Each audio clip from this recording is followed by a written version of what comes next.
Camp Pendleton, California, home of the 1st Marine Expeditionary Force, this is the Pendleton Journal. Oh, yeah! Hi, welcome to the Pendleton Journal. I'm Corporal Veronica Tiskowski. And I'm Lance Corporal William Skelton. We're out here at Del Mar Beach at Camp Del Mar, home of the 1 Marine Expeditionary Force. And it's a beautiful day outside, and there's so many things to do. You could play volleyball, go camping or swimming, and much more. We'll talk about this and more later, but right now, Sergeant Jose Guillen takes us to downtown Oceanside, where the 1st Marine Division Association has recently relocated to the West Coast. Here's more. Hi, I'm Sergeant Jose Guillen here at the home of the 1st Marine Division Association in Oceanside, California, where Marines and sailors who have served in past wars and more recently in support of Operation Racket Freedom under the 1st Marine Division may become members of the old breed. The 1st Marine Division Association opened its doors in 2004, only after relocating from the East Coast. The association's been on the East Coast its entire existence until July of 2004, when the current president, Lieutenant Colonel Tom Vetter, he prevailed upon the executive committee and the members to move it here to California. So we set up this office in July, and we closed the office in Chantilly, Virginia in August of 2004. The association's office hours are Monday through Friday from 8:30 a.m. to 5:30 p.m. The 1st Marine Division Association is accepting applications for membership from all service members who have served under the 1st Marine Division. They are located at 410 Pierview Way, Oceanside, California, 92054. Or call them toll-free at 1-877-967-8561 or visit their website at www.1stmarinedivisionassociation.org. Reporting from downtown Oceanside, the home of the 1st Marine Division Association, I'm Sergeant Jose Guillen. The 1st Marine Division's Association's office is open from 8:30 in the morning to 5:30 p.m. You can go by and pick up a free newsletter called The Old Breed. The Base Theater recently had a special guest speaker to honor and celebrate Dr. Martin Luther King Jr.'s birthday. I got to speak with the former astronaut and Major General. Here's the story. To commemorate the birthday of the great Dr. Martin Luther King Jr., a special celebration was held at the Base Theater aboard Camp Pendleton. Major General Timothy Donovan opened the ceremony with words that echoed the accomplishments of Major General Bolden and the late Dr. King.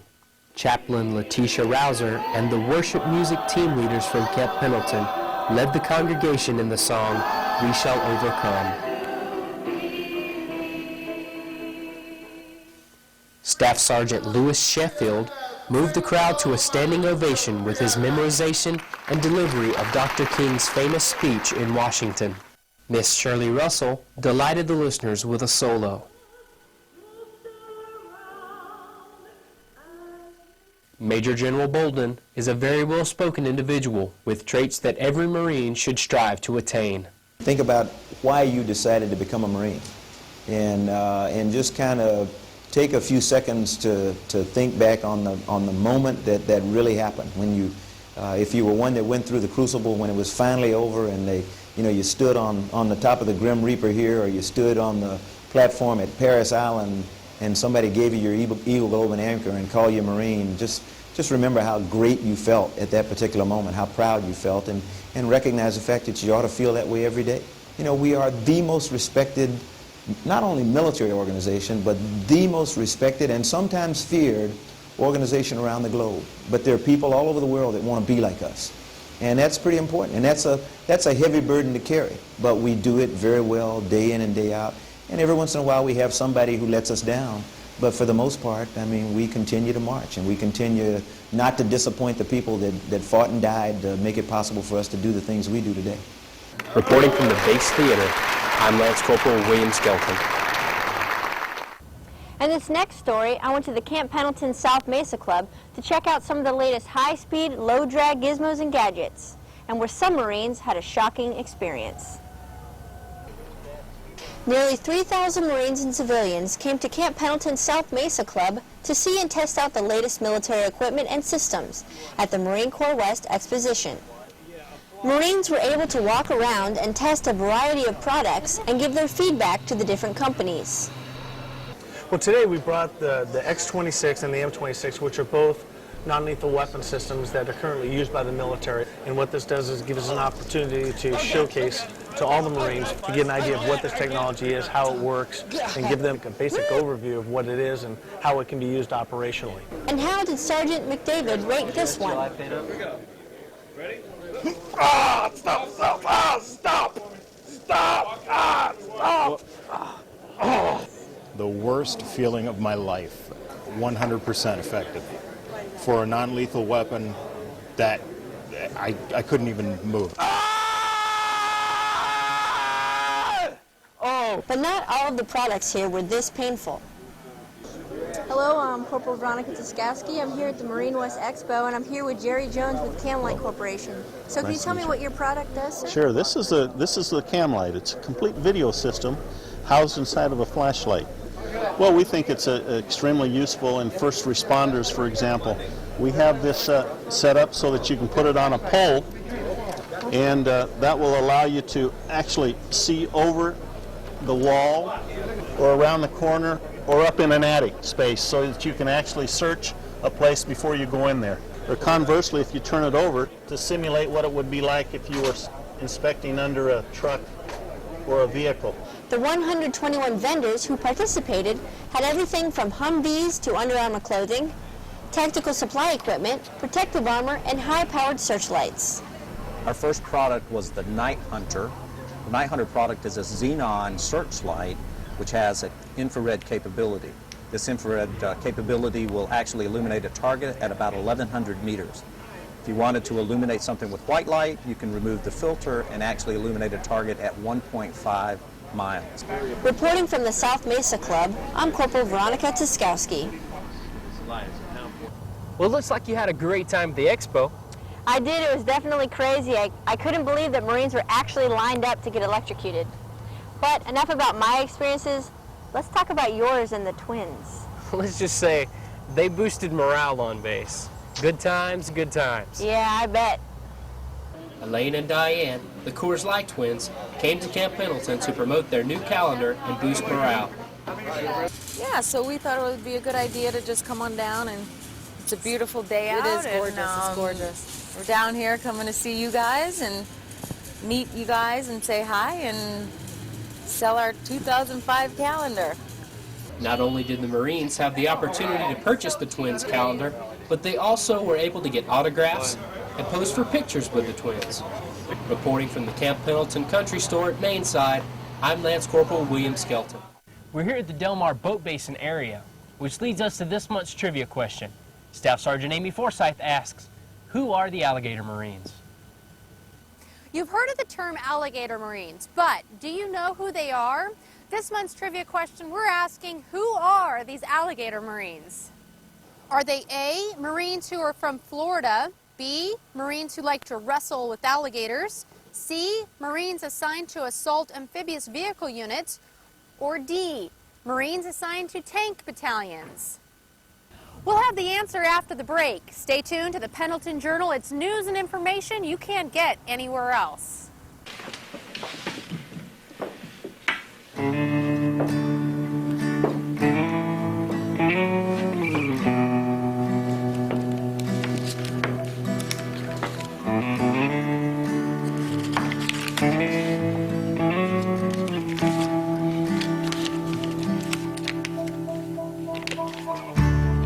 Monday morning came too soon. It's entering my... Hey, I'm Diane. And I'm Elaine. And we're the Coors Light twins. And you're watching the Pendleton Journal. Ooh-rah!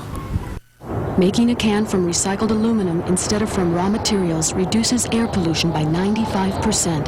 Recycle. It's the everyday way to save the world.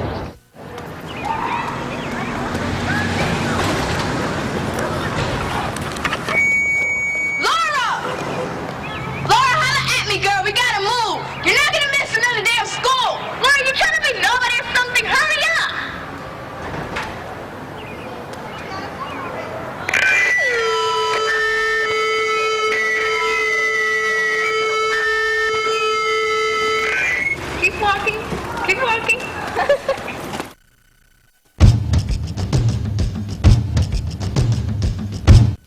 Welcome back to the Pendleton Journal. I'm Staff Sergeant Amy Forsyth here at Camp Del Mar aboard Camp Pendleton. It is the home of the Assault Amphibian School Battalion Training Command right here in the Camp Del Mar Boat Basin. We're asking you this month's trivia question. You've heard of alligator Marines, but who are these alligator Marines? Are they A, Marines who are from Florida, B, Marines who like to wrestle with alligators, C, Marines assigned to assault amphibious vehicle units, or D, Marines assigned to tank battalions? If you chose C, you're right. Alligator Marines is an affectionate term for Marines who are assigned to the AAV battalion. The term comes from World War II, when those alligator Marines were used in the island hopping campaigns of the war. The LVT Museum is here at Camp Del Mar and is open just about any time to anyone who wants to learn more. Check out some of the early versions of the AAV. Amtrak Marines, or Alligator Marines as we now know them as, are an integral part of the Marine Corps' amphibious warfighting team. Reporting from Camp Del Mar for this month's Pendleton Journal Trivia Question, I'm Staff Sergeant Amy Forsyth. And now here's Sergeant Jose Guillen with this edition's Operation Iraqi Freedom Update. Hi, I'm Sergeant Jose Guillen with this edition's Operation Iraqi Freedom Update. On our first story, Corporal Enrique Saenz takes us outside of Fallujah, where Marine infantrymen and tankers show us the intricacies of tank integration. Marines from 3rd Battalion 5th Marines are joining up with the Marines from 2nd Tanks to learn how to work together. In an exercise known as tank integration, infantrymen cover a tank's rear and sides, providing protection from small but potentially deadly threats. When it comes to security for tanks, we come to intersections, and a tank has limited visibility when it comes to coming up to a corner. So what we do is we punch out about maybe 50 to 100 meters out, provide security for the intersection, make sure there's nobody there, no RPGs, no IEDs. In a fight, tank and infantry units benefit each other. The role of infantry is basically putting the tanks in a position where they can effectively use their weapons in a fight. Basically prosecute long-range targets. Putting the M1A1 Abrams tanks into the fight provides a considerable advantage and an added boost to Marine firepower. So protecting them is vital to keeping them in the fight. The Abrams is an effective fighting vehicle, and it's working wonders in the cities, and being able to bring a platform out there to punch up in the teeth of the enemy forces and effectively bring fires onto them. Tank integration is only a small part of the training infantrymen and tank crewmen must go through to become combat ready. From Camp Bahariya, Iraq, I'm Marine Corporal Enrique Saenz. On our second story, Corporal Jan Bender, also reporting from Fallujah, Iraq, gives us a recap of a weapons platoon's efforts to battling back insurgents. Roger, that's affirmative. The Marines of 3rd Battalion 1st Marine Regiment have been on the job and in support of Operation Iraqi Freedom since the 1st Battalion 5th Marine Regiment handed over control of the areas of Garma and Nasser wa Salim to the Marines of the Thundering 3rd on July 6th. The fresh bunch of Marines hit the ground running, assuming their duties in the area. However, a few changes had to be made along the way. India Company originally possessed only 3 rifle platoons, but transitioned their weapons platoon into operating as a 4th to ease the weight of operational tempo. The Marine mortarmen and machine gunners of the former weapons platoon took it all in stride. Very adverse, very challenging for them initially, but they came along, and now they, 4 rifle platoons with that much combat power is all the more better. They sweep for IEDs, search for weapons caches, conduct house searches and raids, and set up vehicle checkpoints, as well as deal with anything else that comes their way. To aid the Marines in their fight to clean up a free Iraq, a team of soldiers from Iraq's Specialized Special Forces is present on every mission, and Marines believe they're a valuable asset. It's their own country, it's their own backyard. They know the culture and the people better than we do. So there's certain key indicators and signs that they're going to see that we're not. And if they do have a run-in with anti-coalition forces, or as many Iraqis know them, Alibaba, the SSF have proven themselves in the line of fire. They're not afraid to get into the fight, they're not afraid to shoot back, so they're just real good guys to have around. Since the beginning of their tour, just in their small area of operation, 4th Platoon has rustled up and seized various gas mask and NBC gear, numerous artillery and mortar rounds, over 40 RPGs, and more than 100 assault rifles. The platoon has also taken several suspected terrorists into custody. Through their constant interaction with the local populace, many Marines and corpsmen have gained the trust of Iraqi's younger generation and enjoy being in a position to help them with medical problems or just exchanging a smile over gifts of candy and toys. My favorite part of the job is probably looking in the children's eyes. You know, you see a good future for them because they won't grow up the same way their parents did. Winning the kids is paramount to this country's future. And it's a wonderful thing because they'll remember your kindness and they'll grow up and say the Americans are good people, they treated us good, be proud of who they are in their country. And I'm hoping we're able to give that to them. Reporting from Camp Fallujah, Iraq, for the Pendleton Journal, I'm Corporal Jan Bender. Last, Corporal Enrique Sáenz provides another story from Fallujah about military operations on urban terrain. Here's more. The Marines of Lima Company, 3rd Battalion, 5th Marines, know that while they're deployed in support of Operation Iraqi Freedom, combat will always be a possibility.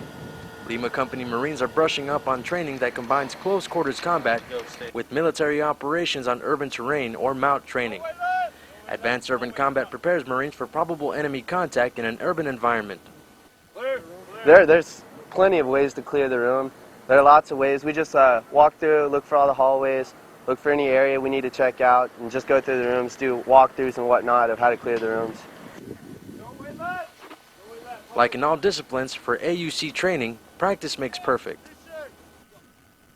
A lot of times, you know, they're not going to have someone telling them, hey, you need to do this, you need to do that. It's going to be them. It's going to be, you know, the PFC or, you know, the low man on the totem pole that's going to say, hey, we need to make this decision. He's going to make the decision, say, hey, we need to go left, we need to go right. I want them, they need to move slow, you know, move smooth, and they need to, you know, just use the basic fundamentals of everything going through. AUC is only a part of the intense training Marines must endure to remain part of the infantry. From Camp Bahria, Iraq, I'm Marine Corporal Enrique Sáenz. All right, just hang out for a minute. So my New Year's resolution is to try to get in a little better shape. What's yours? Mine's to try to save some more money. How's that working out for you? Well, I'm actually going to start when I get my taxes back. But here's Sergeant Jose Guillen to tell you how you can get your taxes done. The Volunteer Income Tax Assistance Program, also known as VITA, is up and running aboard Camp Pendleton.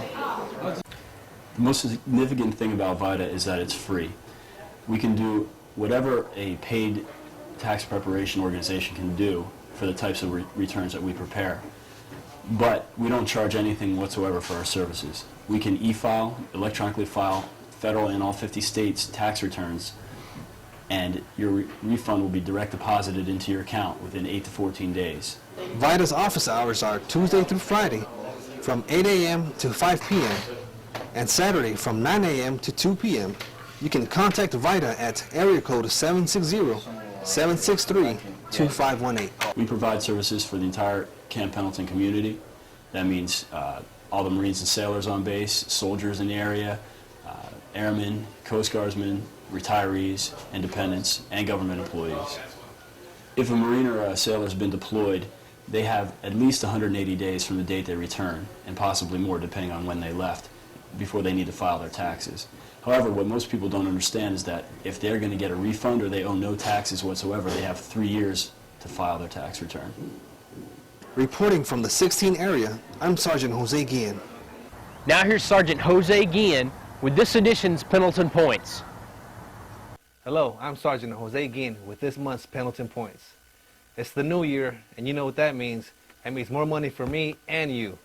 President Bush signed the fiscal year 2005 Military Authorization Act, authorizing a 3.5% pay increase for all military personnel starting January 18. In addition to the 3.5 pay increase, the basic allowance for housing will be paid 100% of average housing costs. This concludes the DoD's 5-year plan to eliminate out-of-pocket expenses. In other news, a few of the San Diego Chargers players and cheerleaders came aboard Camp Pendleton recently. These San Diego Bolts took a tour of the ranch house and, more importantly, gave special thanks to the Marines present.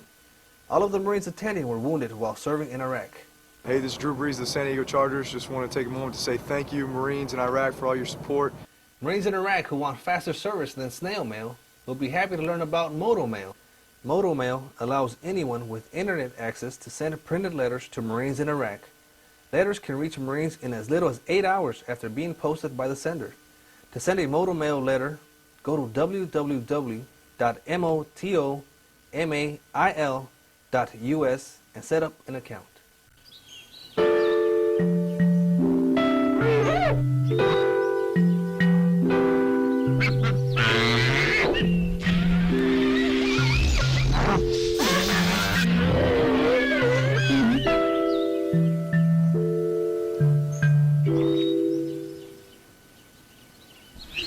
things can get pretty ugly when you're bored. In an after-school program, you can find something way better to do.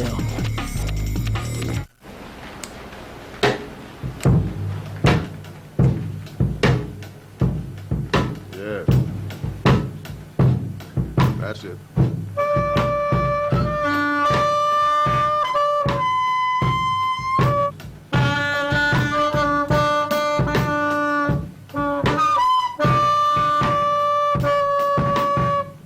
To be perfect to be a perfect parent. When you adopt a child from foster care, just being there makes all the difference.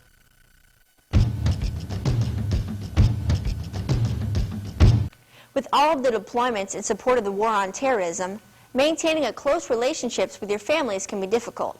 I will show you how one elementary school put on a special dance for daddies and daughters to spend quality time together. Daddies here at Camp Pendleton traded in their combat boots for dancing shoes recently at the Daddy-Daughter Dance held at Mary Faye Pendleton Elementary School. The moms were allowed to take a peek and a picture and then were asked to leave, because this was a time for the girls to spend with just their daddies. So many of these dads either have just come back or are soon going or have been deployed at least twice. And for the kids to have a special night with their daddy is a memory they will never, never forget. I wanted to spend some time with my daughter. I've been deployed for two times in the past 2 years, and it's an opportunity to spend some time with my daughter. This is the first time the school held a dance like this, and for the daddies who couldn't be there, many Marines were substitutes for the evening. I've put my name on a volunteer list, and I was volunteered to be with Susanna here. Her dad's in Texas right now going through another MOS school, and then he's going to be deployed to Iraq as soon as he comes back. I have kids myself, and I'm doing what I would want them to do for my kids while I'm gone or in my absence. I think the favorite part was watching the little girls come in all dressed up, and the dads in their dress blues were just so handsome, and the girls looked like little prom queens. The evening was a success, and Lynn Gilstrap and her staff plan on throwing more dances like this in the future. I had so many dads hug me and tell me thank you for letting them have a night with their daughter. It's a hard time for everyone, but if we can offer one night of fun for the families, I think that's more important than anything else we could do. Reporting from Mary Faye Pendleton Elementary School, I'm Corporal Veronica Tiskowski. In this month's sporting news, the Marines weren't so much playing the sports as they were participating in ceremonies. Marines aboard Camp Pendleton got to help kick off the Pacific Life Holiday Bowl. Major General Timothy E. Donovan and more than 200 Marines from Camp Pendleton participated in the opening ceremony of the Pacific Life Holiday Bowl at Qualcomm Stadium in San Diego. I can't really describe it. It's outstanding. Words cannot describe that. The feeling that I got standing out there, all those fans cheering. The Marines were from various units aboard Camp Pendleton that have been deployed to Iraq in support of Operation Iraqi Freedom and Operation Enduring Freedom. The Marines unfurled a flag that spanned the distance of the football field while the national anthem was being performed, and 4 F-18 Hornets flew overhead the stadium. It's an honor to hold up the flag regardless. I always get sentimental during the national anthem, so it was a big honor considering I just came back from Iraq myself back in September. I was in Fallujah, so I really enjoyed it. After the ceremony, the Marines got to enjoy the game and the halftime show with over 63,000 fans present.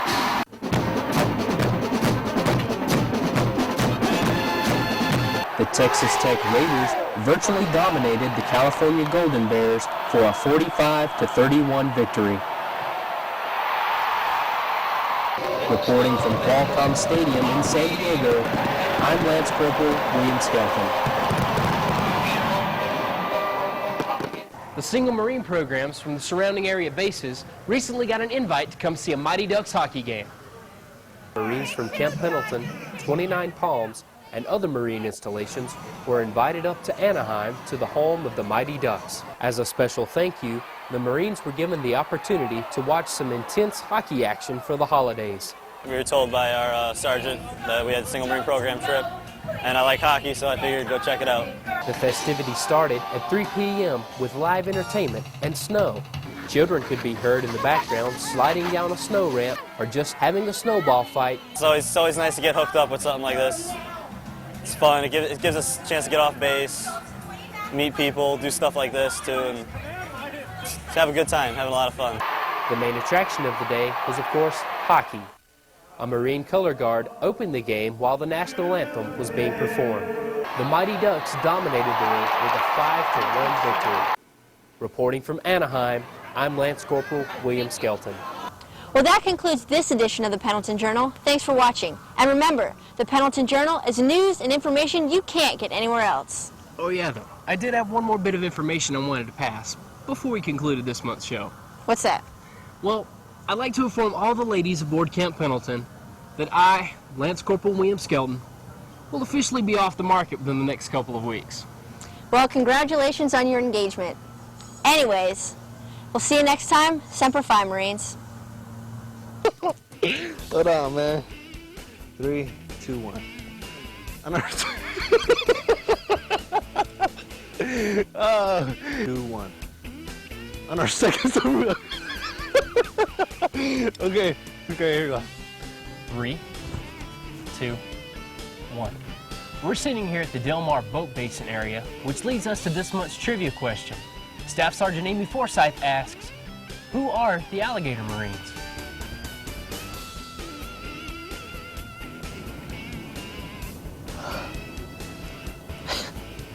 You didn't tell me it was on. I was about to sing a really derogatory song. I'm glad I didn't. All right. It sounds like it? Yeah.